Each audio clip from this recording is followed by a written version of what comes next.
இந்த கோதையானவள் மலர்களை எல்லாம் ஆரமாக தொடுத்து தன் தந்தையிடத்திலே ரங்கநாதன் ஆலயத்திற்கு மலரை கொடுத்து இப்பொழுது அனைதினமும் நானும் நந்தவனம் சென்று என்னுடைய கனகக்கண்ணனாகிய கோபாலக்கண்ணனுக்கு மாலையாக தொடுத்து அனைத்தினமும் என்னுடைய தந்தை பெரியாரிடம் சென்று கொடுப்பது வழக்கம். ஆனால் இன்றைய தினத்திலோ என்னுடைய தந்தையும் வரவில்லை. சரி, அப்படி இருந்தாலும் என்னுடைய தந்தை வருகிறாரா என்று பார்ப்போம். ஆஹா, தந்தையே, எவ்வளவு நேரமாக என்னுடைய கனகக்கண்ணனுக்கு நானும் மாலை தொடுத்து ஆசையாக காத்திருக்கின்றேன். ஆனால் இவ்வளவு காலதாமதமாக வருகின்றேனே தந்தையே. எனக்கு உடல்நிலை சரியில்லாததால் நீ ரங்கநாதருக்கு மாலை சூடி மகிழ்ந்து விட்டு வாரும் என்று உன்னை அழைப்பு வைக்கிறேன் அம்மா. சென்று ரங்கநாதருக்கு மாலை அணிவித்து வா. ஆகட்டும் தந்தையே. அப்படி இருந்தாலும் அனைவரிடமும் மாலை தொடுத்து என்னுடைய தந்தையிடம் கொடுத்து அனுப்பது வழக்கம். ஆனால் இன்றைய தினத்திலோ என்னை சென்று மாலை அணிவி என்று சொல்லிவிட்டார். ஆனால் இந்த மாலையை நான் சென்று அப்படி அணிவி போவது கிடையாது. இந்த மாலையை பார்த்தால் எனக்கும் ஆசையாக இருக்கிறது. கண்ணாணி ஓடிவா மணிவண்ணா நீ தேடிவா, எந்த கண்ணாணி ஓடிவா மணிவண்ணா நீ தேடிவா.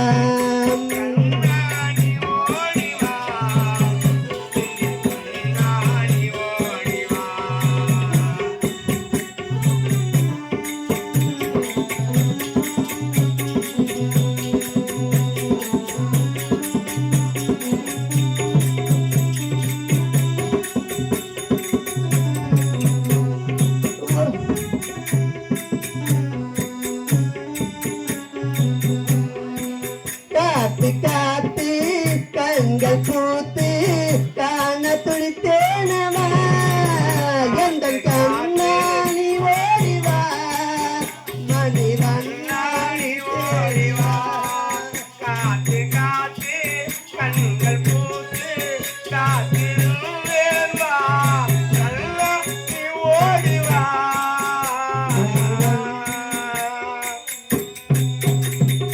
ஆஹா, சரி சரி, இப்படியே கண்ணனை இங்கே நினைத்துக் கொண்டிருந்தால் நேரம் போவதை தெரியாது. அப்படி இருந்தாலும் இந்த மாலையை நாம் அணிவித்து பிறகு கண்ணனிடம் செல்லுவோம்.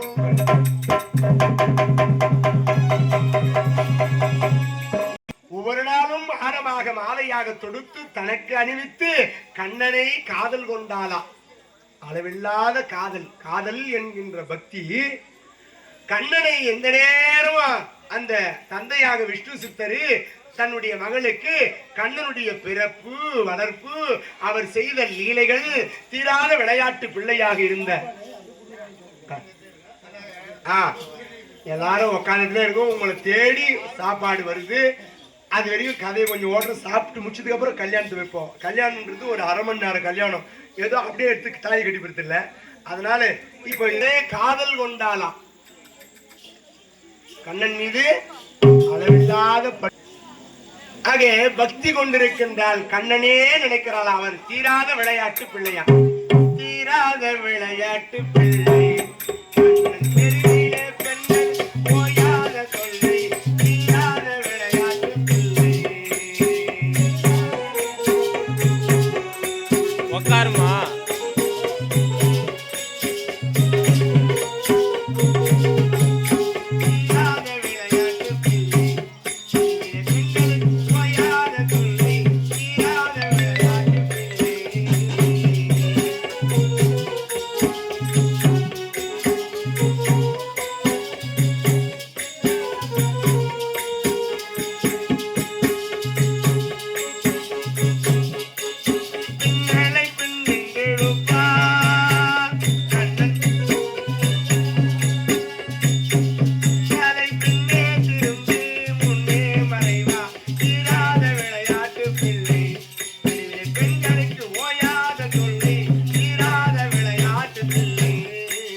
அவர் என்னென்னலாம் லீலைகள் பண்ணாரு ஆயர்பாடியில. அடே அப்பா, காலிங்கம் மீதில் தாண்டவம் ஆடிய கண்ணா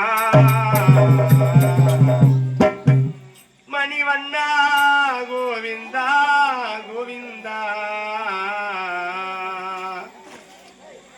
அருமையான கோவர்தன மலையை சுண்டுவரலாலே தூக்கி நிறுத்தி 7 நாள் பெய்த மழை இந்திர பூஜையை தடுத்து கோபூஜை செய்து கோபாலன் பூஜை செய்ய வைத்தவர் கண்ணா. கண்ணன் எல்லோருக்கும் சொந்தக்காரன். அந்த கண்ணு எல்லாருக்கும் சொந்தக்காரு. பாஞ்சாலி துயர்த்தீர்த்த கண்ணு, இந்த பாஞ்சாலி துயர்த்தீர்த்த கண்ணு.